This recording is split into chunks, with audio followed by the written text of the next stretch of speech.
അൻപോടു സ്നേഹിപ്പാൻ എന്താണ് എന്നിൽ കണ്ടത്?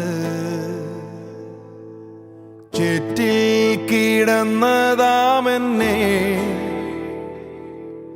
ആ പൊൻകാരം നീട്ടിപ്പിടിച്ചു.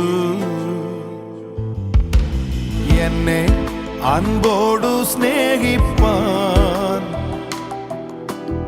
എന്താണ് എന്നിൽ കണ്ടത്? ചേറ്റിൽ കിടന്നതാമെന്നെ ആ പൊൻകാരം നീട്ടിപ്പിടിച്ചു. ഇത്രമേൽ സ്നേഹിച്ചിടുവാൻ യോഗ്യത എന്നിൽ കണ്ടുവോ? ഇത്രമേൽ മാനിച്ചിടുവാൻ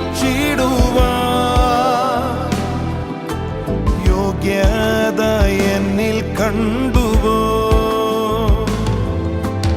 ഇത്രമേൽ സ്നേഹിച്ചിടുവാൻ യോഗ്യത എന്നിൽ കണ്ടുവോ? ഇത്രമേൽ മാനിച്ചിടുവാൻ യോഗ്യത എന്നിൽ കണ്ടുവോ? തൂയരെ തൂയാവിയേ, തൂയരെ തൂയാവിയേ, വറ്റാത്ത ഉറവയെ തേനീലും മധുരമേ, വറ്റാത്ത ഉറവയെ തേനീലും മധുരമേ, എന്നെ അൻപോടു സ്നേഹിപ്പാൻ എന്താണ് എന്നിൽ കണ്ടത്? ചേറ്റിൽ കിടന്നതാമെന്നെ ആ പൊൻകാരം നീട്ടിപ്പിടിച്ചു. ദൈവത്തിൻ്റെ അതിപരിശുദ്ധനാമം വാഴ്ത്തപ്പെടുമാറാകട്ടെ. വീണ്ടും ഒരു പ്രഭാതം നമുക്കൊരുമിച്ച് ദൈവത്തെ സ്തുതിക്കുവാൻ ദൈവം നൽകിയിരിക്കുന്ന ആ വലിയ സ്നേഹത്തെ ഓർത്ത് നന്ദിയോടെ സ്തോത്രം ചെയ്യുന്നു. എല്ലാവരെയും കർത്താവിൻ്റെ നിസ്തുല്യ സ്നേഹത്തിലെ പ്രഭാത ജാഗരണത്തേക്ക് സ്വാഗതം ചെയ്യുന്നു. ഇന്ന് നമ്മൾ ധ്യാനിക്കാൻ പോകുന്ന ഭാഗമെന്ന് പറയപ്പെടുന്നത് വെളിപ്പാട് 19-ാം അധ്യായം 9-ാമത്തെ വാക്യത്തിൽ, പിന്നെ അവൻ എന്നോട്, കുഞ്ഞാടിൻ്റെ കല്യാണ സദ്യയ്ക്ക് ക്ഷണിക്കപ്പെട്ടവർ ഭാഗ്യവാന്മാർ എന്ന് എഴുതുക എന്ന് പറഞ്ഞു. ഈ വചനം നമുക്കെല്ലാവർക്കും സുപരിതമാണ്. ഒരുപക്ഷെ നാം ഓരോരുത്തരും ആ ഒരു മഹനീയമായിരിക്കുന്നതായ ആ ഒരു കൂടിച്ചേരലിനാകുന്നു ഒരുങ്ങിയിരിക്കുന്നത്. നാം എല്ലാവരും വ്യത്യസ്തവും വിവിധവുമായിരിക്കുന്നതായ സദ്യകൾ ഭക്ഷിച്ചിട്ടുണ്ട്. ആയതുപോലെ തന്നെ വിരുന്നുശാലകളിൽ പങ്കെടുത്തിട്ടുണ്ട്. ഓരോരുത്തരും അവരവരുടെ പ്രാപ്തിക്കൊത്തവണ്ണവും അവരവരുടെ സ്റ്റാറ്റസിനൊത്തവണ്ണവുമെല്ലാം വിഭവസമർത്ഥമായ ആഹാരങ്ങൾ ക്രമീകരിക്കുകയും ആയതുപോലെ തന്നെ ഭക്ഷണശാല എത്രത്തോളം മോടി പിടിപ്പിക്കാമോ അത്രത്തോളം മോടി പിടിപ്പിക്കുകയും ചെയ്യുന്നത് കാണാൻ സാധിക്കുന്നുണ്ട്.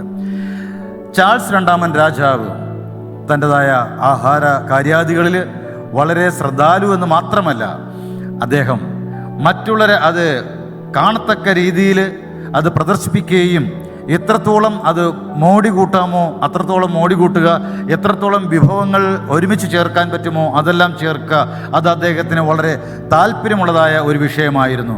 മിക്കവാറും അദ്ദേഹം ആഹാരം അല്ലെങ്കിൽ അത്താഴം കഴിച്ചിരുന്നത് ബാങ്ക് വെറ്റിംഗ് പാലസിലോ അല്ലെങ്കിൽ പ്രസൻറ്റ് ചേംബറിലോ ആയിരുന്നു. ഇവിടെ യൂണിഫോം ധരിച്ചതായ സേവകന്മാർ വിഭവസമർത്ഥമായതും കാണുവാൻ ഭംഗിയുള്ളതും സ്വാദിഷ്ടമായതുമായ ആഹാര പദാർത്ഥങ്ങൾ വരിവരിയായി കൊണ്ടുവന്ന് ജനങ്ങൾ കാണത്തക്ക രീതിയിൽ പ്രദർശിപ്പിച്ചതിന് ശേഷം മാത്രമാണ് ആ രാജാവ് കഴിക്കുന്നത്. അത്രയും അദ്ദേഹം ആ ശ്രദ്ധാലുവായിരുന്നു. സേവകന്മാരുടെ യൂണിഫോം സമയോചിതമായി മാറ്റുന്നതായി കാണാൻ സാധിക്കും. ഇവിടെ ഇവരിൽ നിന്നെല്ലാം വളരെ വ്യത്യസ്തമാകുന്നു നമ്മുടെ സർവശക്തനായ ദൈവം എന്ന് പറയപ്പെടുന്നത്. ഈ രാജാവ് ആഹാരം കഴിക്കുവാൻ ഉപയോഗിക്കുന്നതായ ആ പ്രതലം എത്രത്തോളം മോടി പിടിപ്പിക്കാമോ അത്രത്തോളം മോടി പിടിപ്പിക്കുന്നുണ്ട്. അവർ കഴിക്കുന്ന ആഹാര പദാർത്ഥങ്ങൾ ക്യാരി ചെയ്യുന്നതായ പാത്രങ്ങൾ പൊൻവെള്ളി പാത്രങ്ങളായിരിക്കും. വൈൻ കൊണ്ടുവരുന്നത് വെള്ളം കുടിക്കുവാൻ കൃത്രിമമായിരിക്കുന്നതായ തോടുകൾ അദ്ദേഹം പണിതിരിക്കും. അങ്ങനെ വളരെ വ്യത്യസ്തമായ രീതിയിൽ അദ്ദേഹം ഭക്ഷണം സ്വീകരിക്കുന്നത് കാണാൻ സാധിക്കുന്നുണ്ട്.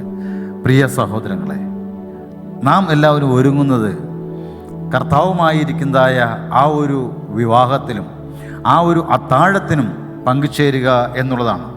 നമ്മുടെ അരുമരക്ഷകനായ യേശു ക്രിസ്തു ഈ ലോകത്തിൽ കാണപ്പെടുന്നതായ എല്ലാ രാജാക്കന്മാരെയും അവരുടെ സമ്പത്തുകൾ എത്രത്തോളം കൂട്ടിവെച്ചാലും ഒരിക്കലും ആ ദൈവത്തിൻ്റെതായ സമ്പത്തിന് ഒത്തവണ്ണം എത്തില്ല എന്ന് നമുക്ക് എല്ലാവർക്കും അറിയാം.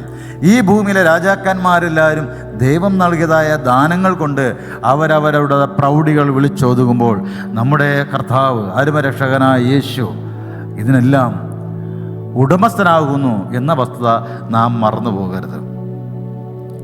നമ്മുടെ രക്ഷകൻ ഇതുവരെയും ഉള്ളതായ ഭൗതിക രാജാക്കന്മാരെക്കാളും ബഹുമാന്യനും ബഹുമാനത്തിന് യോഗ്യനുമാകുന്നു. രാജാതിരാജാവും കർത്താതി കർത്താവുമാകുന്നു. ആ കുഞ്ഞാടിൻ്റെ വിവാഹം, ആ സദ്യയിൽ പങ്കെടുക്കുവാൻ നാം എല്ലാവരും എത്തപ്പെടുന്നത് ആ സ്വർഗീയമായിരിക്കുന്നതായ മണിയറകളിലേക്കായിരിക്കും. ആ വിരുന്നുശാലയിൽ അല്ലെങ്കിൽ ആ വിവാഹത്തിൽ പങ്കെടുക്കുവാനായി ഒരുങ്ങിയിരിക്കുന്ന നാം ഓരോരുത്തരും ഉണർവോടുകൂടെ ഇരിക്കണം. ഉറങ്ങുന്നവരല്ല, ഉണർവോടുകൂടെയും ഉത്സാഹത്തോടുകൂടെയും ഇരിക്കുന്നവരായിരിക്കണം. ആ ഭൂമിയിലെ വിശ്വസ്തരായിരിക്കുന്ന നാം ഓരോരുത്തരും നമ്മുടെ വിളക്കുകൾ കത്തിക്കൊണ്ടിരിക്കണം. നമ്മുടെ അര മുറുകെ കെട്ടിയിരിക്കണം. ലൂക്കോസിന്റെ സുവിശേഷം 12-ാം അധ്യായം 37-ാമത്തെ വാക്കിൽ പറയുന്നത് ഇങ്ങനെയാണ്: യജമാനൻ വരുന്നേരം ഉണർന്നിരിക്കുന്നവരായി കാണുന്ന ദാസന്മാർ ഭാഗ്യവാന്മാർ. അവർ അവൻ അര കെട്ടി അവരെ ഭക്ഷണത്തിന് ഇരുത്തുകയും വന്ന് അവർക്ക് ശുശ്രൂഷ ചെയ്യുകയും ചെയ്യുമെന്ന് ഞാൻ സത്യമായിട്ടും നിങ്ങളോട് പറയുന്നു. തീർച്ചയായിട്ടും മണവാളൻ വന്ന് തൻ്റെ മക്കളെ വിളക്ക് അണയാതെ സൂക്ഷിക്കുന്നതായ അത് അരകെട്ടിയിരിക്കുന്നവരെ ആ വിവാഹശാലയിലേക്ക് കൊണ്ടുപോകാൻ കാണാൻ സാധിക്കും. അവസാനമായ പെസഹയിൽ കർത്താവ് ചെയ്തതായ ശുശ്രൂഷ നമുക്കെല്ലാവർക്കും അറിയാം. മത്തായിയുടെ സുവിശേഷം 26-ാം അധ്യായം 29-ാമത്തെ വാക്കിൽ ഇങ്ങനെ പറയപ്പെടുന്നുണ്ട്: എൻ്റെ പിതാവിൻ്റെ രാജ്യത്തിൽ നിങ്ങളോടുകൂടെ പുതുതായി കുടിക്കും നാൾ വരെ ഞാൻ മുന്തിരിവള്ളിയുടെ ഈ അനുഭവത്തിൽ നിന്ന് ഇനി കുടിക്കുകയില്ല എന്ന് ഞാൻ നിങ്ങളോട് സത്യമായി പറയുന്നു. ആ വലിയ മഹനീയമായിരിക്കുന്നതായ വിരുന്നിൽ പങ്കെടുക്കുവാനായി ദൈവം നമ്മെ എല്ലാവരെയും ആഹ്വാനം ചെയ്യുന്നു. കർത്താവിൻ്റെ കൂടെ ആ വിരുന്നുശാലയിൽ പങ്കെടുക്കുമ്പോൾ ഏറ്റവും ശ്രേഷ്ഠമായിരിക്കുന്നത് നമുക്ക് പിതാവായ ദൈവത്തെ കാണുവാൻ സാധിക്കും. പിതാവിൻ്റെ സാന്നിധ്യം അറിയാൻ സാധിക്കും. കർത്താവിനെ മുഖാമുഖം കാണുവാൻ കഴിയും. ആ മഹനീയമായിരിക്കുന്നതായ വിരുന്നുശാലയിലേക്ക് കർത്താവ് നമ്മെ എല്ലാവരെയും ചേർത്തണയ്ക്കട്ടെ. അതിനായി നമുക്ക് നമ്മെ തന്നെ സമർപ്പിച്ചുകൊണ്ട് ആ ദൈവത്തിൻ്റെ വചനത്തിനൊത്തവണ്ണം ആ നിർദ്ദേശങ്ങൾക്കൊത്തവണ്ണം ജീവിക്കുവാൻ ദൈവം നിങ്ങളെ ഓരോരുത്തരെയും പ്രാപ്തരാക്കട്ടെ. ഓരോ ദിവസം ദൈവം നമുക്ക് നൽകുന്ന പുതിയ അവസരങ്ങളാകുന്നു.